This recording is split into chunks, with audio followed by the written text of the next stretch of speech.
you take a battery acid and you load it into a syringe. Why do I need to know that? You might need to do that someday. Yeah.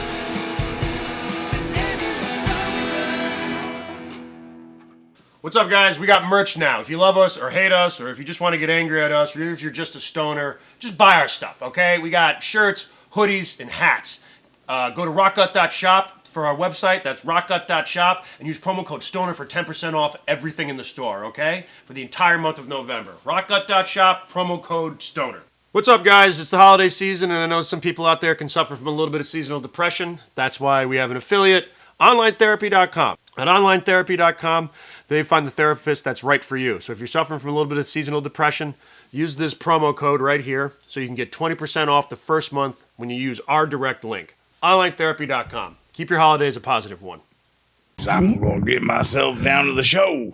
Welcome to the show, everybody. We started? Yeah, we started. Ah, You shit. got all your awful shit. Did you cut that in? No, we're going to cut it. That's going to start with that. Ladies and gentlemen, Mr. Rob White is back to join us today. Hi, how are you? How you doing, Rob? Good. Thanks for coming down. Very casual here. Well, I mean, I'm casual. You're dressed. Well, you know, some people take this comedy business serious, and you know, other people just roll out of bed and put on their cleanest dirty shirt. Right? What's your opinion? I've been asking this. What's your opinion on the suit? Because the last couple times you came on here, you were in like ferry captain garb. Oh yeah, I was. I literally changed like multiple personality disorder almost, right? Like, But you wear the suit sometimes when you do your shit. yeah. No, that was the thing. Like I literally looked at myself in the mirror and was like, I looked like a drunken like sea captain.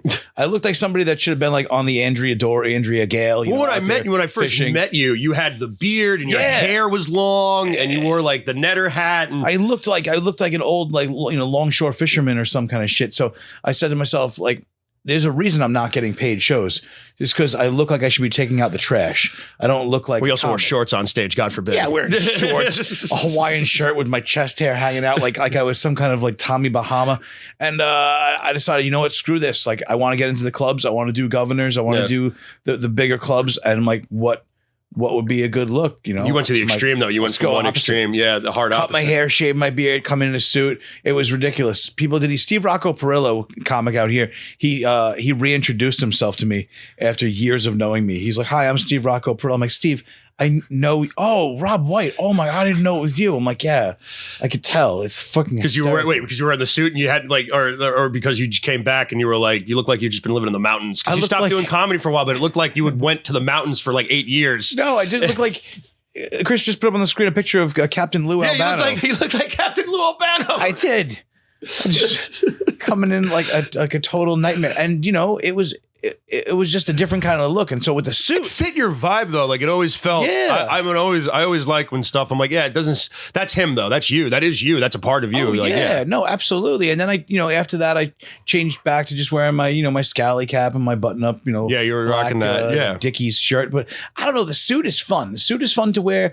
And, it's like the suit and comedy. That's kind of like that. That's like an old harken back. Go back to the vaudeville era. I'm into like old shit and antiques and Kevin Downey Jr. said to me, he wears a suit. He wears a suit jacket on stage. Well, he wears kind of like a little bit wilder, the leopard print shit. Yeah, yeah, he goes a little out there, felt colored stuff. Yeah. He's got like that kind of lounge singer type look. Yep, like some Doug Stanhope. Yeah, which I'm a huge fan of Stanhope. I know you are. Yeah, but he was like, Robert Schimmel, if you remember, was a filthy, dirty comic, and Schimmel always wore a suit. And it kind of diffuses things because you could say something horrible in a suit, but people look at you and they're like, he's okay. He's wearing a suit. Like, you did say that. It's almost disarming. Yeah. Yeah. Like when you see a person, what the hell do they call those people with the not marionettes, the puppets? A ventriloquist. Yeah, ventriloquist wears suits. And then people get mad at the dummy. They don't get mad at the comic, you know? There it is. There's Captain Rob. Yeah, I did. I looked like I should be. What's that background? That's the original laser background from when in the 80s. Oh, when you got your picture taken at middle school. But I did that for my tattoo license because they said, take your own photo, and I don't take anything serious. So I used the photograph of me like that for my tattoo license, and they were like, okay. But for like a tattoo Really? artist, that's like a great picture. Yeah. I want to get tattooed by that guy. Like the health department. It's like, really, you're smoking in your picture. I'm like, well, that's what I was born with it. Should be happy it wasn't a doctor's license. I'd be the doctor. But like there was that, and then you do the suit thing. And what I like about it is, you're right, it is disarming. It's a little, because you do go up there and you do have like, because you wear the suit very well. You look like you look like more you're about to debate the next opponent for the mayor race or some shit like that. But I ran for mayor of my town. Which was a lot of fun because there's no mayor of Sayville, right? There's no Selden. There's no mayor. Yeah. So there's no mayor of Selden. So I just made bumper stickers that said Rob White for mayor of Selden, and I put them everywhere.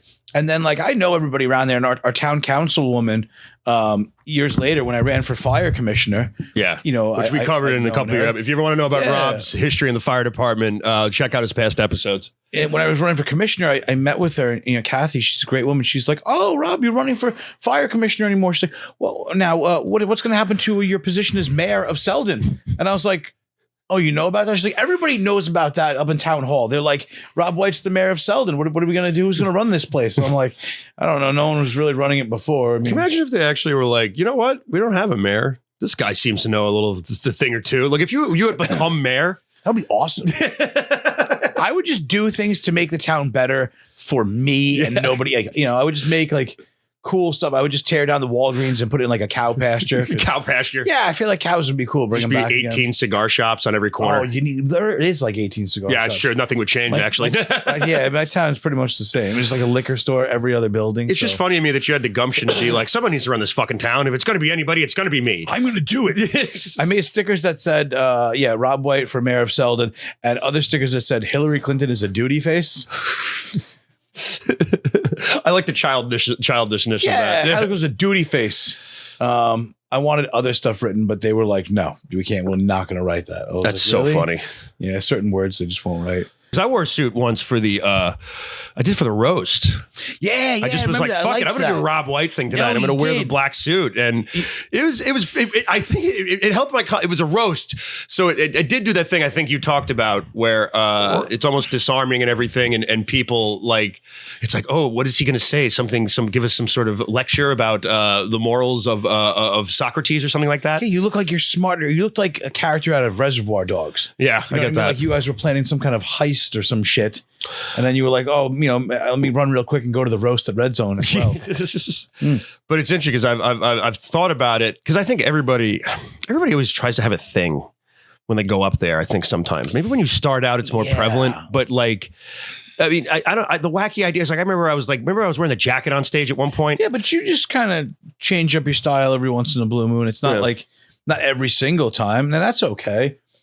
You know what I mean? You're not going up there like a character. And I feel like that also too works eventually. Eventually you can be like Sam Kinison and show up like this rock and roll kind of dude. Like, yeah, of course. Like, even like Bert Kreischer, I'm not going to wear a shirt. Okay, no, it's a thing. Yeah. But when Bert Kreischer was hosting at the Chuckle Hut, do you think he showed up with no shirt? They'd be like, "Get no shirt on." Go to the little girls that try to buy Appletinis and they don't want to stare at your moobs. But yeah, it's a thing. I've seen a lot of different things come and go for certain people. Yeah, I mean, we're going to bring back mullets and wearing sports coats. The rolled up sleeves. with what the hell was it? It's a turtleneck as well. Yeah, it was the turtleneck sports coat. It would just be, it was also like they would do in the 80s. It was like it was like it was like a Letterman jacket with the sleeves pushed up. It was like one of those type things. Or like in the 90s too. That was like, what's his name? Richard Jeni used to do that shit. Yeah. Richard Jeni would dress, and I love Richard Jeni. Richard Jeni's fucking insanely funny. But like he would, you see all those clips of guys from like the 90s and everything, and it's just all the same outfit.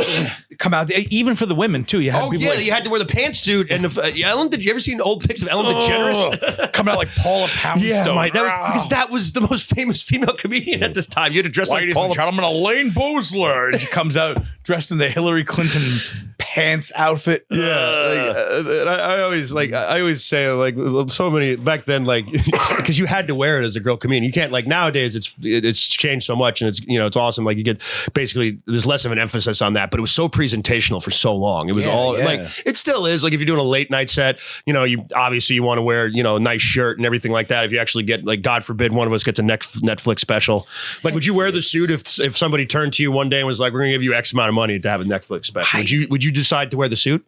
I kind of like wearing the suit in life. It suits you. It suits you. Haha. I mean, I tattoo for a living, but wearing the suit is fun, and especially like if you go out drinking, even if you're just hanging out partying, you want to hang out with the guy in the suit. You get treated better, and get treated nicer, and there's 1,000 pockets. Right now, I have a pen over here. That's because you always look official whenever you go to get something. If you have to go like this. Hold on a second. Something about that just makes you seem important. Like, no, it's in I have to keep it in my inside pocket. I got what kind of stuff going on? It's nice. I watched Stanhope talking about that. He goes out. Well, Stanhope wears a suit. His stirs in here. He keeps his cigarettes there. I'm like, this is designed for you to be a man and get out and get things done. And it's nice. I don't know. I think Seinfeld was said. I think Mark Norman said, because he opened for Seinfeld for a while, and he said that like he always wore the suit. And he said that Seinfeld says it's the funniest thing that a comedian can wear. What's funnier than pants that match the jacket? It's just, I don't know. It's business. It's put together. I'm in the entertainment. People treat you differently. The person that's, I mean, I'm going to start wearing it to the tattoo shop. You're going to start. I'm going to start doing it. I'm going to wear it. Like I know a couple. You should wear of the suspenders too and take the jacket off, but just like the suspenders or the waist, get like an old waistcoat. Like I love that kind of crap. It also suits you. This, the look of it. Some people wear suits and it's just like doesn't look right on them. You know what I mean? I mean, I don't know. I was a t-shirts and jeans kind of guy forever, and I feel like it's nicer now. Although I do, I like t-shirts. Yeah. Speaking of t-shirts, I just seen that out of the. We'll get to that at the end. Don't ask. We'll get to that stuff at the end, but Well, you mentioned you're a tattooer too, and we've talked about this a little bit, and you've been putting this in your act more lately too. Your dad owned Cliff's, right? Your dad is Cliff. My dad's right? Cliff. Cliff's Tattoo out here on the island. For those of you who don't know, Cliff's a pretty well-known tattoo shop out in Long Island. He had at one time the most shops on the island. We had five shops when I was growing up. So it was pretty wild. And like, I've talked to you about this forever when when we started becoming friends and you started telling me all these stories about tattooing, and I was like, yeah, talk about this shit on stage and everything like that. I know. And at the time, I felt that you were a little apprehensive because you were like, I don't know, like, or you didn't know if it would work. Well, it's just, but you have these stories about these individuals. So many good stories and things of it, but it always became one of those things. Like once I would mention tattooing, people who would watch the comedy would suddenly start thinking about tattoos. Okay. So that after the show, they'd be like, oh my God, your tattoo. I'm like, yes, let me tell you about my tattoo. And I'd be like, that's awesome. But how did I do? How did you like my comedy? Did I do okay? Was I funny? Yeah. And I'm like, now I can't gauge whether I'm doing well, but I think if they like me because of that. Like, you know what I mean? Like if I went up there and I was like, oh my God, like I do this, but I also suck dick. They'd be like, "Oh my God, what's sucking dick like?" Like, probably should. Well, people's attention spans too. Like, this whole country, this whole world has ADHD to an extent. Like, I mean, we're talking about like watch times for like some of the episodes, and like the reason why we put so many reels out is because a lot of people's attention spans are like only 15 seconds. No, I completely get it. And they jump from one subject very quickly to the next. It's of course, it's very much like the whole entire TikTok thing has destroyed. It's true. No, that's part of it. I mean, people. I mean, that's basically new TV. People can't stick to one topic, so they're all over the damn place. Yeah. So when they hear tattooing, especially on Long Island, I could see. But I feel like you're doing it so organically, where it's because you just kind of lead into it, and you're like, oh, I also tattoo. Oh, and it, even like now, my wife who also tattoos, she's just like, why are we not talking about this, huh? Like, why is it not going out? And I'm like, I don't know. Yeah. Maybe it's time I talk about it more. I mean, it's a huge part of my life. I literally Giant part of your life. I've been doing it since I'm 13 years old. I grew up in this business. My dad tattoos, my whole family, everyone was learning at one point, me and my uncle tattoos in Virginia Beach.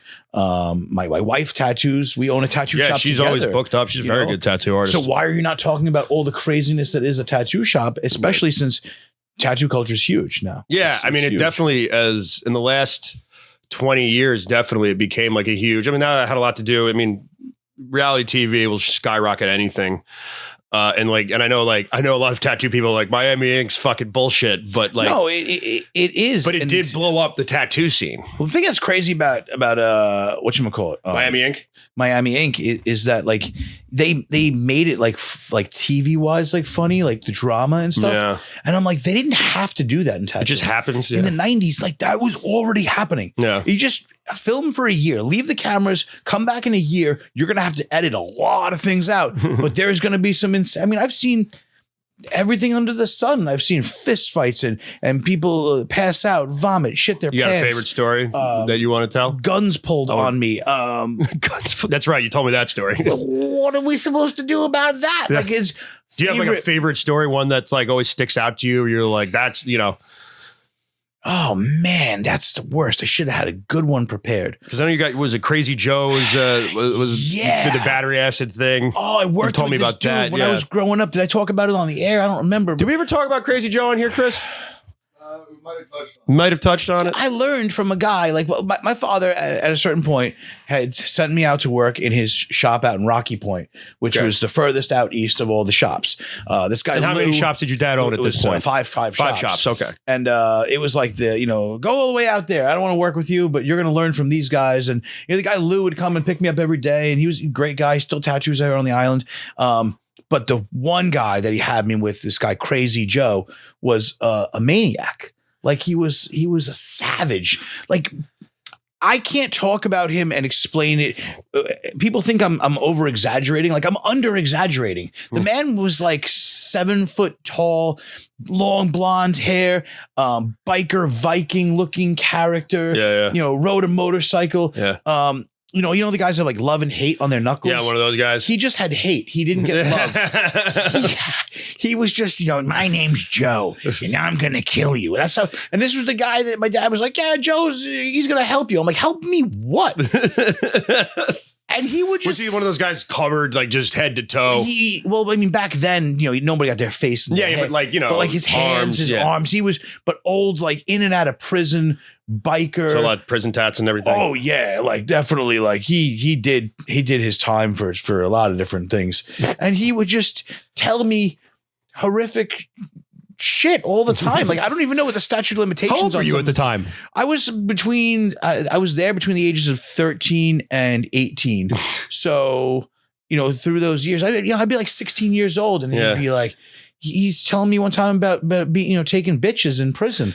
Like, I don't know if that's appropriate for this. I don't know if you're going to get any reels out of this one, but he'll be like, Junior, come here. When you go to prison, you're going to have to make an impression on everyone. So you got to take yourself a bitch. And I'm like, I don't want to go to prison, What do Joe. you mean when I go to prison? When I don't want to do any of that. How about I don't go to prison? You're going to take yourself a bitch. Oh, okay. That's what I'm going to do. Yeah. But don't worry.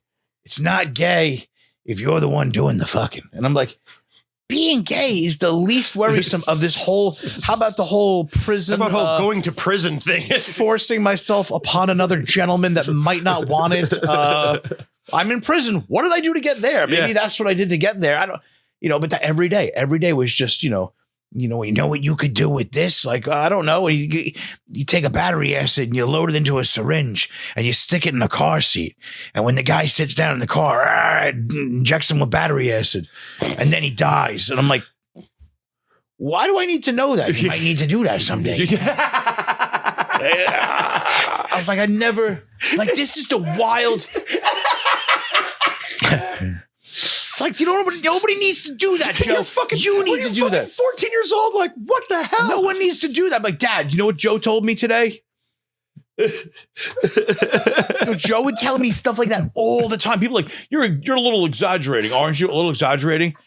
I just seen him beating the shit out of people. Didn't you tell me a story how he had like a rifle? He came into the shop with a rifle one time. No, that was another guy who used to work there. Oh, excuse me. I'm sorry. There's another guy with the right. Yeah, no, he wasn't happy. He got fired and he blamed it on me. He got fired. He blamed it on you. Well, it was kind of my fault. Okay. Okay. So there was a gentleman that worked in the shop, and he was getting on my nerves. He was owed a couple of dollars. Everyone's owed some money in the shop here and there. Owed some money from my dad, and he kept it up, being like, when's your dad gonna give me the money? I need the money. I need the money. I'm like, I've never seen anybody need money so bad in their life. Like, It was $100. Like, that's a lot. He was being annoying, and then finally I snapped because I knew he needed $100 because he liked what is that stuff called? Oh, crack rock. He liked crack rock, and I was like, Dad, listen, I love you, but I'm not working with this guy anymore. He smokes crack. He's like, well, how do you know he smokes crack? I'm like, well, because what he does is he goes out back, right? And he takes a pipe. It's called a crack pipe. And he puts crack in the pipe. He lights the crack on fire and inhales the smoke. I've seen him do it.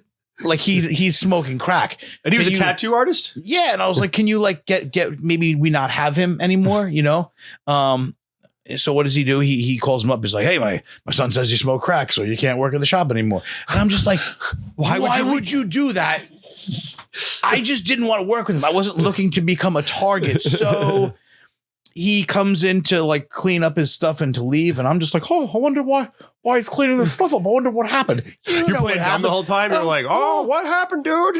He gets to the door, he leaves, and I'm like, cool. He didn't say nothing. I'm like, that went pretty well, And then he comes walking back in, and I'm tattooing this girl's lower back, and I look up and I see him come back in. I'm like, oh, he must have forgot something. I'm like, yeah, he forgot to threaten my life. So he came through. He pulls out an M1 Garand rifle and he leans it across the counter and aims it up on me as I'm tattooing this girl's lower back. She's bent over. She can't see anything. I look up. I see the rifle pointed at me, and I'm tattooing this girl's back, and I'm like, oh. Now what do I do? You were like, this is it. This is it. This is me. That's the same gun from Saving Private Ryan. I seen what it did to the enemy. It's going to kill. I'm going to go through the wall. So I go. You're just standing there? In this split second, I'm tattooing, and split second, I'm like, I could duck behind this girl. I'm like, that would be completely like the most bitch thing you could do. Yeah. I'm like, I can't do that. And I mean, this is seconds of time. And then my other thought is, I have a rifle of my own in this cabinet right here.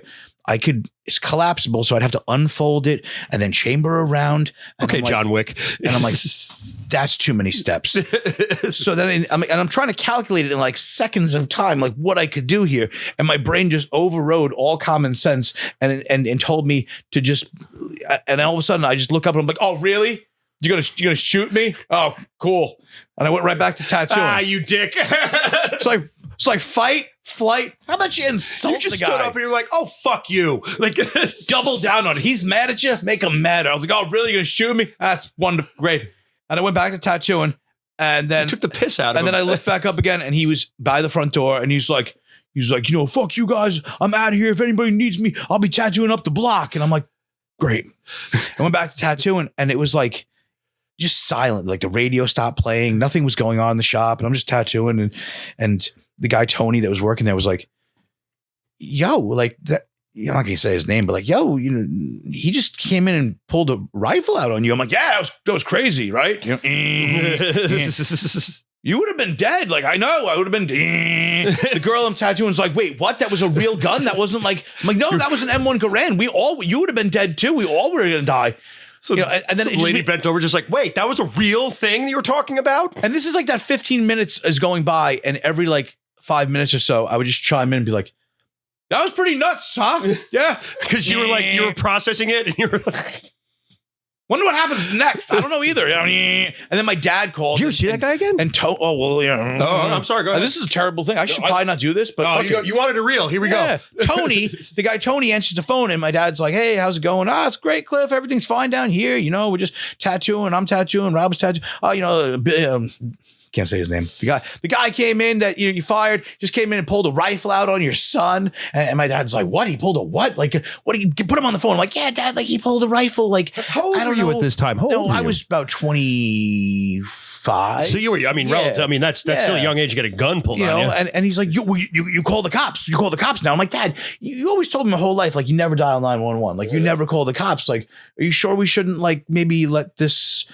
happen organically that we fix this problem? Like, we really need to poke this bear again. That life kind of works its way out sometimes. He's like, no, we got to call the cops. So we called the cops, and then the cops came down, and we all went down to the precinct, and he got arrested, and he wasn't happy, and I would assume so. And I was just like, I shouldn't have done this. I shouldn't have called the cops. I should have just let him smoke crack. I should have just let him smoke the crack. I mean, I should have done that. Instead, I had to open my freaking mouth up, and then one thing leads to another. Now they're like, yeah, he's really, really pissed. And I'm like, yeah, can I have my pistol permit now? Because I feel like I should get one now that I've got a gun pulled on me. And they're like, well, it doesn't happen like that. Like, you have to have some serious threats against you before you get a pistol permit. And I'm like, what does he have to do? The threat, like he came in and aimed a gun at me.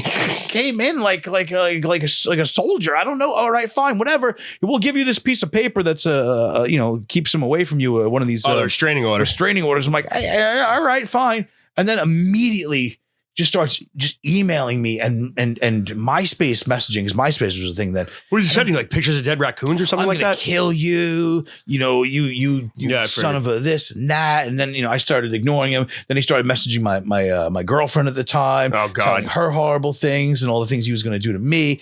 And and I was in Ireland at that point, because I left and went over there. I was going back and forth, and I just remember being like, this is crazy. When I got back to New York, I'm like, hello. Can somebody go arrest him again? Because he's really like getting on my nerves. And they were like, well, technically we can't prove that he wrote this. How do we know that he wrote it and somebody else didn't write it? I'm like, if I go home right now on MySpace and I type a bomb threat to the police department, are you guys gonna start questioning whether or not I really was the one who typed it, or are you gonna come to my house and beat the ever living shit out of me? I feel like the latter is what's gonna happen. And they were just like, fine. So they took care of it, and they arrested him like 3 other times because of this. No shit. So he's really mad.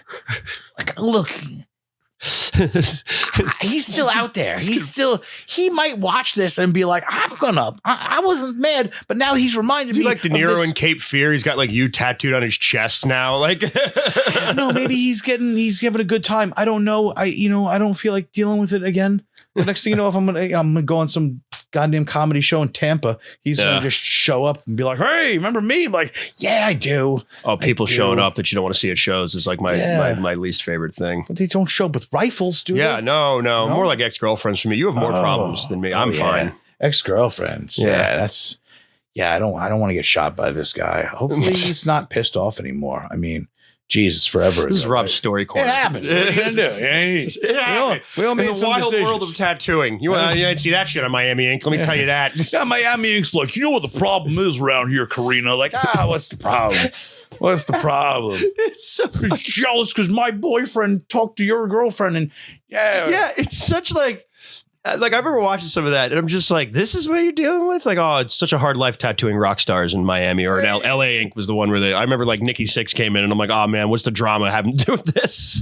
You look unbelievable. Kat Von D was hitting on Nikki Sixx. I'm like, yeah, well, try working with Crazy Joe, who's fucking dudes in the ass uncomfortably, like, and letting you know how to do it. It's like, oh, what happened to you today? Oh, you did a bad tattoo? Really? Yeah. Was it a Sopranos portrait on? We all know that's the one. You're gonna get your due for that one day. Yeah, go back to episode where we were. So Rob's claim to fame is he the East Side. What was it? East Side Dave? Yeah, the Ron and Fez Sopranos portrait. Yeah, that was Rob's first episode, and you're actually half the reason that I really wanted to do this show, because when you told me that story, I was like, that's such a great story. Oh yeah, and for you to be like, because I listened to Ron and Fez all the time, and I had no idea that was you. But you did there's a famous tattoo that was done on Ron and Fez of the Sopranos on the back of a guy they had in the show called East Side Dave, who was a diehard Sopranos fan, right? And Rob's done my tattoos. Rob does traditional Americana stuff. That's sort of his style, but portrait stuff is very hard to do. And you kind of weirdly, you called in, you got to be on that show and tattoo the portrait thing on East Side Dave. And it forever got panned as one of the worst tattoos. It's on lists. Horrible. It's on lists. It's every once in a while, like worst tattoos ever list will pop up. Yeah. And it will literally be like like the first like top 3 is that tattoo. It's god awful. I mean, the full story is so silly. You had Patrice O'Neal ripping on your shit. Yeah, it literally it's starring all these random people that you're like, what? It's got all the other stuff that you But you're a dude, like, and through that, with that kind of story and the stories you just told me, like, you've actually started with Chris to do a little, like, kind of your own show. Yeah, so we're and that's kind of why I also wanted to bring you on here, because I wanted to promote a little bit, because I was on the first episode, and I also, you know, I think what you do is really cool, and you've been trying to find a way to kind of like comedy, tattoo, like it's the two sides of your life and everything. So this is your kind of like little merging of them. Oh, it's gonna be awesome. Yeah, it's your episode 1 first. I did. I'll do that. First person. There it is, right there. Yep, like Krusty tattoo, which everybody gives Krusty the Clown gives compliments on. That's Rob White. So yeah, the idea was like sitting in the tattoo shop, I'd constantly be bantering back and forth with customers and coming up with some of these crazy bits and coming up with these ideas. And you're sitting there talking to somebody for 2-3 hours sometimes. You have to have a good conversation. It's kind of like a barber or a bartender in a lot of ways, right? Yeah, I mean, except you're causing them pain. So there's almost like more. You talked about that in the show. It's just like, look at me asking you all these questions. Meanwhile, I'm just digging into your fucking shoulder. You're just going to answer it like you're under torture, you know? And so in doing that, having my show where I do that, I was like, we could step it up a notch and have the people that I'm tattooing be all stand-up comics. Yeah, why not? Which is even cooler because that meshes your two worlds. It's like an interview show, but I'm interviewing people as I'm tattooing them, and they're all stand-up comics. Myself doing comedy as well. It's like it's hilarious. It's two worlds that you have. You one foot's in that world, the other, in the other world, and you're just bringing them together. And so this is. Do you have some of the footage we can watch, Chris? We're going to watch some of the footage right now. Put those headphones in. This is sort of a sneak peek. This is Rob's show. You have a name for this, Rob? You want to? Yeah, we're calling it Who the F is Rob White? Who the F is Rob White? It's smart. So this is just a little. How long is this clip there, Chris? 2-minute clip we're going to watch right now. 1 minute clip. So this is Rob's show. Tattoos have to be done in a way that it's like anything else, right? Like, okay. People are like, well, it's art. Art could be anything. Art can be anything. I've seen an elephant paint a painting with his own shit. Does that mean you're going to hang it in your house? Are you going to hang it in your house? It's art. Well, it's not really art. Oh, okay. It's not the kind of art I like. Okay, so that's the problem, right? So art is subjective, sure, but there are certain things that are fundamentally you have to do in any kind of thing. Like architecture is an art form, right? Sure. But if I just build a house and I don't use like framework, if I just don't have like any kind of studs, any kind of walls, I just throw sheetrock up and like oh, this is like a great house, just a pile of a house. That's my house. I built it without framework. Oh, cool. It's a great house you got there, pal. You know who's gonna live in there? Nobody. Everyone dies in that house. Oh God, it looks great, Chris. That's Rob's show, and this episode is gonna come out. It's gonna premiere, but we're like so fun. In doing this, because we talked about LA Ink and Miami Ink before and everything like that. Like what do you kind of do? Like it's almost like. Are you trying to do like, oh, this is like the real, not like, oh, this is the real world of tattooing or whatever the hell like that? Are you just trying to give a different perspective on it? Like, what do you want to be different from it, like, going with this? It's just what we do. I mean, for me and for a lot of the guys that I know, like when we sit down and tattoo people, if there's a good rapport, which I try to have with every customer, we have a good rapport. We're having a good conversation. We're having a fun time. You're getting a tattoo. It's a weird experience, but like the experience should be more than just the tattoo. It should be the conversation. It should be, the environment. That's what it's supposed to be. Yeah. So now it's like that I wanted to show and to put out there for the people so they can be like, oh, like this is what it's like every day. Like people always ask, well, how did you get into comedy? I got into comedy because I'm sitting there tattooing somebody.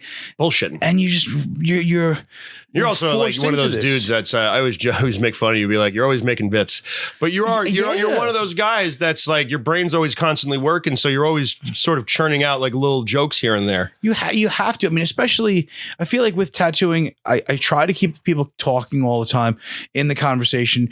I know some artists that just want to sit there in complete silence, and that's fine. I've been tattooed by guys like that. Me, I was street shop kind of guy. Like we were raised like to be like happy, fun, chummy with the people that are there. The way that people go and like hang out at like a barber shop or go to a bar and like just to talk to a bartender and everything like that. It's like that sort of social experience that you get.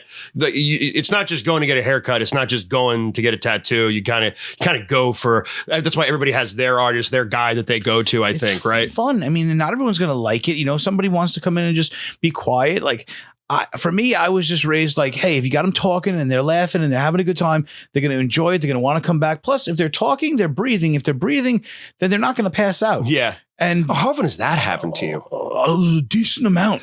Decent I've seen amount. videos of people passing out, and I'm like, Oh yeah, it's ridiculous. They do all kinds of crazy stuff. They'll pass out and shit and piss themselves. Or really? That vomit, actually happened? Full blown seizures. I've seen people throw up before. I've seen Oh, videos of people throwing up when they're getting tattooed. Seen everything. Everything. damn. Never let them. If like It's like a mom and daughter that come in. It's like, we want to get roses on our ankles, and then and then I had two guys that came in. It was three total. It was two Spanish guys and who only spoke Spanish, and then the third guy who was able to translate. okay. And so he translated for his buddy. I got him in the chair. Everything's going good. Yeah, excellent. No one's in the shop except for me and the three guys. And the guy who spoke English, I just look up and he's like, bing, he's out the front door. I'm like, where did he go? And they're just like, no hablo. Okay. No. And I'm like, oh, cool. He'll be back soon, right? Hopefully. Yeah. No. And he just never came back for like, I don't know, half an hour or so, which was weird when you can't speak English, speak Spanish and there's a language barrier. But then the guy started getting like lightheaded and I could tell, I could feel it. And I'm like, some water, agua. He's like, agua. And then he just passes out and he's just like, he's like choking on his tongue. And I'm like, oh God. And I'm like, Gotta put a wallet in his mouth. The way he passed out, the way he did it, I thought he had aspirated his vomit. So I was like, oh God. Jesus. And then his buddy is there and his buddy's like, Dios mío. And I'm like, I don't know. Tranquilo, Holmes. It's fine. I don't know how to speak. I have no idea what's happening. I don't know what I'm doing. And I grabbed the guy this guy. No, Dios mío. And I'm like, shut the and I grab the guy that's choking on his vomit and I throw him forward and then he just vomits all over into the trash pail and half on me. And I'm like, that's fine. We're going to be okay. Like, what is happening here? Where is anybody? No one's here. Jesus Christ. I thought he was like, I've had a lot of people. Find yourself. I just picture you standing there like, oh, God damn it. Like, it's just a lot of that with you. Like, I've had people pass out like a lot. Yeah. I've never had anybody that I thought like, no, this guy actually might be choking on his vomit right now, which I know from the ambulance. I was an EMT. yes, you are. You For punched 6 somebody. years. Yes. And I'm like, oh, this is. Go see Rob's act. And I was like, I got this.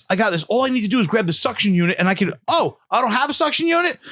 That's cool. That's right, because I'm in a tattoo shop now. Hey, guy that speaks Spanish, can you call 911? Oh, you don't even know what I'm saying to you right now. This is wonderful. We're all going to die. I love it because you're like, you're like, wait, I was an EMT. I know what to do. Fuck. Wait, I'm not in a hospital. I'm in a goddamn tattoo shop. Dude, that was right before COVID. I got a vacuum cleaner. It's kind of like a suction machine. It's going to work. That was right before COVID. And then I spent all of COVID doing a Duolingo. I was like, I know what I'm doing. I'm going to learn Spanish. Really? After that, you're like, I'm going to learn Spanish? You know what? I know what I noticed? I'm not going to learn Spanish. It's never going to happen. If anybody has a medical emergency and they don't speak English and I'm around, like, I don't know what's going to happen. They're going to die. That guy survived because luck and chance.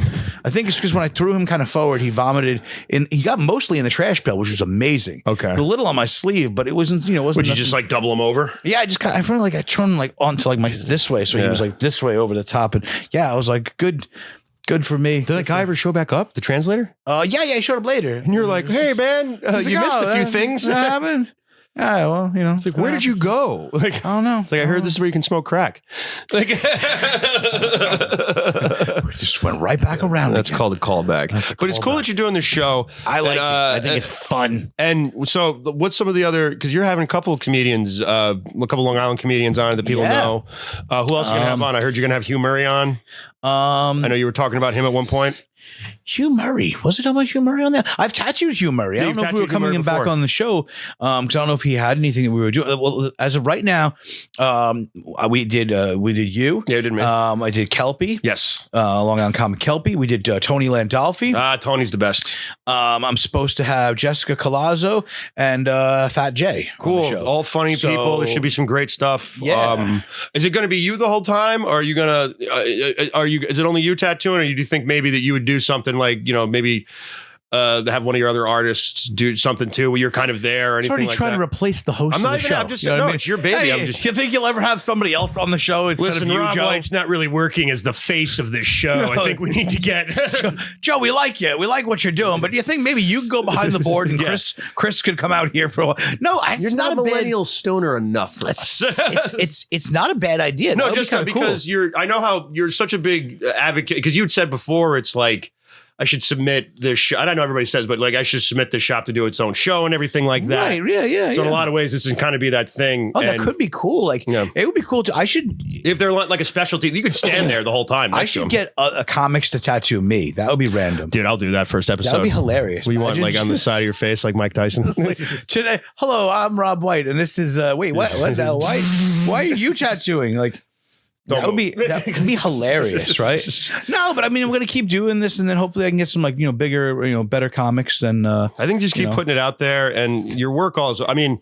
You didn't even get that. I made fun of him. Rob Wow. is also like, and I'm going to jerk him off a little bit. Dumbass. I'm going to jerk him off a little bit, but he's very good at what he does. At not only at comedy, thank but he's you. very good at tattooing. He's a great artist.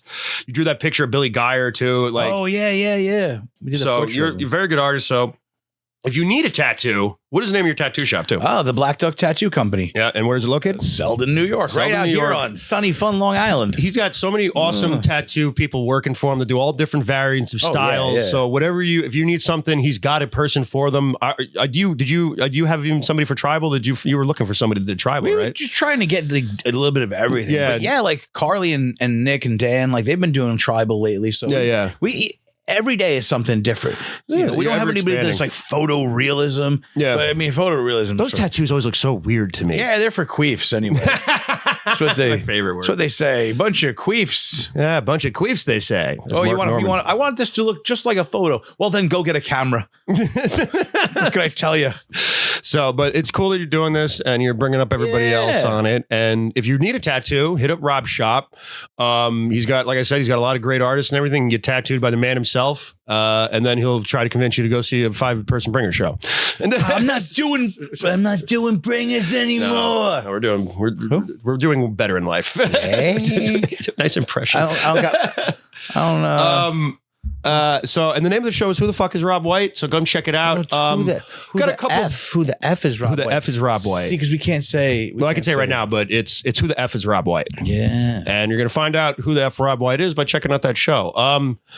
We're coming down to the end of it right now, but good news, guys. We're going to start doing merch.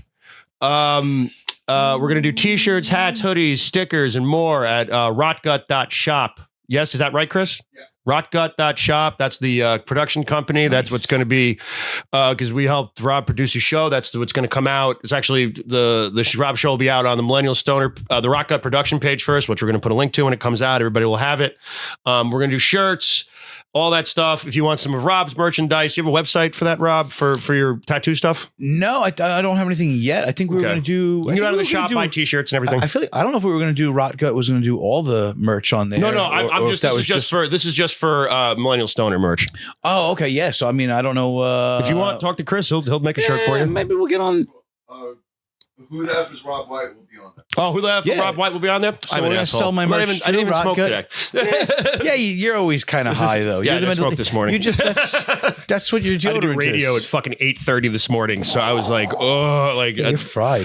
I had to talk about the Giants and everything, and I was the 15-minute segment, but I was started the show, so I was like, hey, and they're like, you ready? And I'm like, you don't have any Giant stuff on? I'm like, it's amazing I got out of bed right now. Like You're gonna be because we did the 10 going all o'clock show day. last night. I got to tonight, actually, and right after we do this, I got to go in the city and doing a spot at Stand Up New You're York, all the way into the city tonight. and you are doing Governors tonight. Yeah, I'm hosting over there for them. Yeah. How you feel? You're like a real comedian, man. Yeah, we're like adults now. I know. Look at us with responsibilities. This is nice. You know, we have people we have to show up for. It's Yeah, I crazy. know. People get mad if we don't do our job. I know. So, but all right, man. So listen, shirts are going up soon. Rotgut.shop. I'm getting samples soon. So by the time this episode comes out, the shop should be up and running. Check out Rob's show. Go to Rob's shop. Check out if you see any of our faces on flyers. I'm not doing promos right now because this episode's coming out later. But Instagram.com. Just go to Instagram.WinchellKid87. I post all my show dates up there. Rob, plug your Instagram. It's so easy. You can find all my social media, everything about me. If you just go to my website, it's whothefuckisrobwhite.com. Okay, that's it. Go to that. You put your show dates on there still? I know that. I got to re-update that. But yeah, my show dates are on there. My links to my Instagram, Facebook, LinkedIn, MySpace, whatever you got. All my stuff is on Instagram and Facebook. My J-Date. Yeah, Rob White Comedy. Website. Look at this. Who wrote this? I did, and then my friend Lauren did. She's smarter than me. So where was this on? Where was this on? Oh, it's on my website. Okay, cool. Yeah. All right. So this is Rob's website. Go check it out. And yeah, man. And thanks for coming down. Yep. There we go. Here we go. They're probably a little bit. It's a little outdated, huh? Yeah, it's a little outdated. I saw some of those. Yeah, just because I haven't done it. But there it is. There's all his contact information. If you want to harass him and call him all the time, there it is. Sweet. So, dude, thanks for coming on. Thank you. No, dude, I love having you on. You always bring fucking interesting energy and hilarious stories. Well, I try to. I think you got some reels out of this one. Oh, I hope so. Like I said, this one will be out. When will this be out, Chris? End of the month? Yes. End of the month, yeah, right before your show goes out. Check everything out. Yeah, man. Thanks for coming on and love the suit. Thank you. Keep killing it. Keep being you. That's it, man. Good night, everybody. I can do the microphone thing. Bye, everybody. That's how we do it. Thanks, man. The Millennial Stoner outro song. Yeah, pack a bowl and sing along. Blah, la, blah, la, blah, la, la, la, la. Ba, ba, blue sheep, ba, ba, ba, ba, ba. This is the favorite podcast of the Dalai Lama.